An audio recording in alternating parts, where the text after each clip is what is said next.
Na prática clínica em psicanálise, a gente se depara frequentemente com pessoas que parecem ser viciadas em se preocupar. Esse é o seu caso? Diante da possibilidade da ocorrência de qualquer problema futuro, essas pessoas começam a pensar sobre esse problema imediatamente, como se elas estivessem sob risco iminente. Ao invés de se concentrarem nos acontecimentos do presente, de investirem a sua energia para cuidar das coisas que efetivamente estão acontecendo, essas pessoas desperdiçam a sua preciosa energia psíquica se preocupando com adversidades, com problemas que talvez nem aconteçam. Nesse vídeo de hoje eu quero falar justamente sobre isso, o vício em preocupação.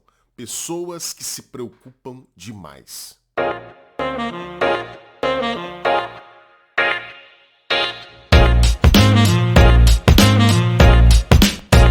O sofrimento dessas pessoas que têm praticamente um vício em preocupação é aumentado pela incompreensão daqueles que estão à sua volta.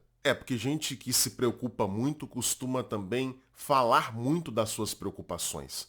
A pessoa não fica só pensando sobre aquilo que pode acontecer. Ela fala para os seus familiares, para os seus cônjuges, para os amigos, né, sobre aquilo que está deixando ela preocupada. E aí, muitas vezes, as pessoas que estão à volta do viciado em preocupação não entendem por que a pessoa se preocupa tanto e chegam para ela e dizem coisas como: Por que você não para de se preocupar tanto, fulano? Foca no presente, não seja tão ansioso. eu tenho certeza que você que está assistindo esse vídeo e é um viciado em se preocupar, certamente já ouviu alguma coisa semelhante. Pois é, infelizmente, as pessoas que falam isso para quem sofre de preocupação em excesso, imaginam equivocadamente que o indivíduo que se preocupa muito, ele só está fazendo isso porque ele ainda não entendeu que não vale a pena gastar tanta energia pensando no futuro. E aí dizem para o sujeito: para de se preocupar tanto, como se fosse uma questão de força de vontade. Ah, beleza. Agora que você falou para eu parar de me preocupar,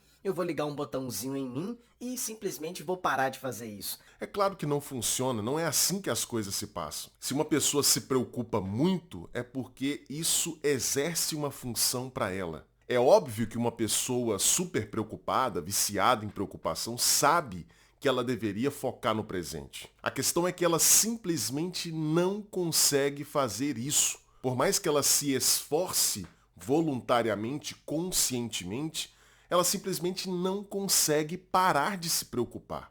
E por que não consegue? Veja, em primeiro lugar, você precisa entender que preocupação é uma defesa. É uma defesa psíquica automática. A gente não decide quando nós vamos nos preocupar. É algo que simplesmente acontece na nossa mente.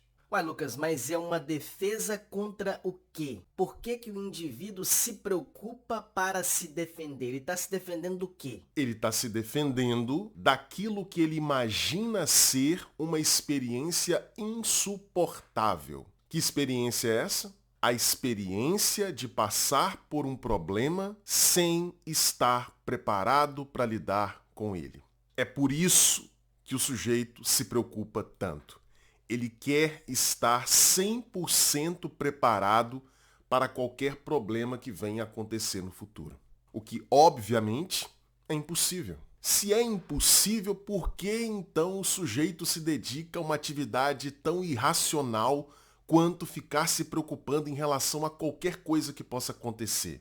Tem explicação. Frequentemente, pessoas viciadas em se preocupar passaram em algum momento da vida por experiências de muita angústia. Experiências provocadas por acontecimentos absolutamente inesperados. Em outras palavras, por trás de toda pessoa viciada em preocupação, existe alguém que passou, em algum momento da vida, por uma ou mais experiências de susto. Experiências como perdas repentinas de entes queridos. De repente, o sujeito estava lá vivendo a sua vida normalmente e aconteceu um acidente e os seus pais morreram. o seu avô querido morreu, o seu cônjuge morreu. De repente, essa pessoa, quando criança, estava lá dormindo tranquilamente no seu quarto e de repente acordou em função dos gritos que os seus pais estavam dando porque eles estavam numa briga terrível e absolutamente inesperada para aquela criança. Enfim, quando a gente atende pessoas super preocupadas, o que a gente observa no relato dessas pessoas acerca da sua história é justamente isso. A vivência de momentos de muita angústia que aconteceram repentinamente, no susto. A pessoa não estava preparada para lidar com aquilo. E aí o que acontece na mente de uma pessoa que vivencia essas situações que a gente chama na psicanálise de traumáticas? O que acontece na mente dessa pessoa? Ora, essa mente, para não vivenciar novamente aquela experiência de muita angústia de maneira repentina, de maneira imprevisível, de maneira abrupta, o que o aparelho psíquico desse sujeito vai fazer? Ele vai começar a tentar prever o que vai acontecer no futuro, justamente para não ser pego no susto. E aí, como a gente não tem efetivamente meios de prever o futuro, o que o aparelho psíquico vai produzir?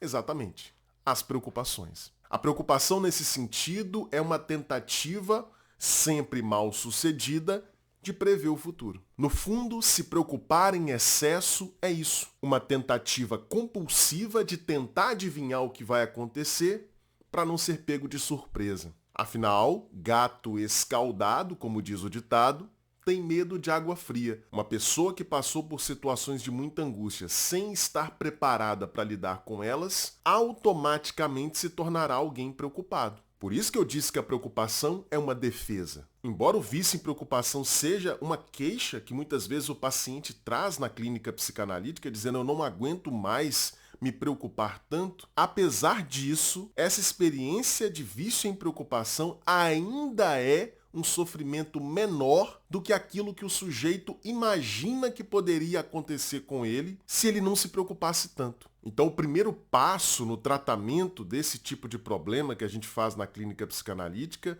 é ajudar esse sujeito a perceber que ele não se preocupa excessivamente por acaso. Não é porque ele tem uma disfunção cerebral que ele se preocupa tanto. Não. Se ele recorre a esse tipo de problema, é justamente para tentar se proteger de um problema que para ele ainda é maior, que é a possibilidade de passar por uma situação adversa no futuro sem estar preparado para ela. Então a gente precisa primeiro mostrar para esse sujeito que a preocupação em excesso é uma defesa e que, portanto, se ele deseja parar de se preocupar tanto, ele vai ter primeiro que adquirir segurança, confiança, para se perceber capaz de lidar com situações complicadas no futuro, caso elas venham a acontecer. Em outras palavras, o sujeito viciado em preocupação, ele precisa se tornar, com a ajuda da terapia, um sujeito mais confiante, capaz de confiar que se um problema complicado acontecer no futuro,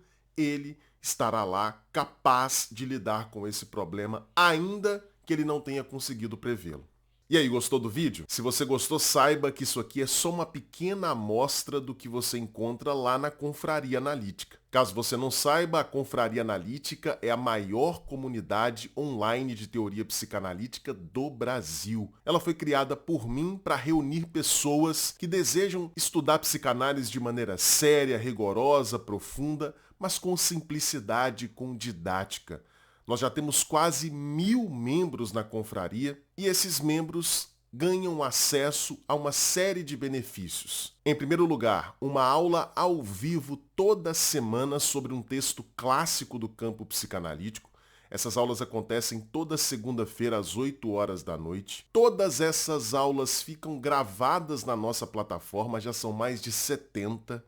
Além disso, toda semana também tem uma aula especial mais curta sobre algum tópico, conceito, autor específico do campo psicanalítico. Além disso, os membros podem interagir entre si, podem fazer comentários, tirar dúvidas comigo sobre a teoria psicanalítica e também tem acesso a materiais em PDF, a materiais em texto. Tudo isso pagando apenas o valor de R$ 39,99 por mês.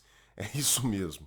Para ter acesso a, no momento, porque esse número só vai crescendo, há no momento quase 200 horas de conteúdo, o membro da Confraria Analítica paga apenas R$ 39,99 por mês. Então, se você deseja se tornar membro da Confraria Analítica, se juntar às quase 1.000 pessoas que já estão lá neste momento, é só clicar no primeiro link que vai estar aqui na descrição. Quero falar também para você rapidinho sobre os meus 2 e-books. O primeiro deles se chama O que um psicanalista faz. Nesse e-book eu explico de maneira rápida, simples, didática, o que acontece no consultório de psicanálise. E o segundo e-book se chama Psicanálise em Humanês, 16 conceitos psicanalíticos cruciais explicados de maneira fácil, clara e didática. É praticamente um mini curso de introdução à teoria psicanalítica em formato de livro. Para você adquirir esses 2 livros digitais, é só clicar nos links que estarão aqui na descrição também.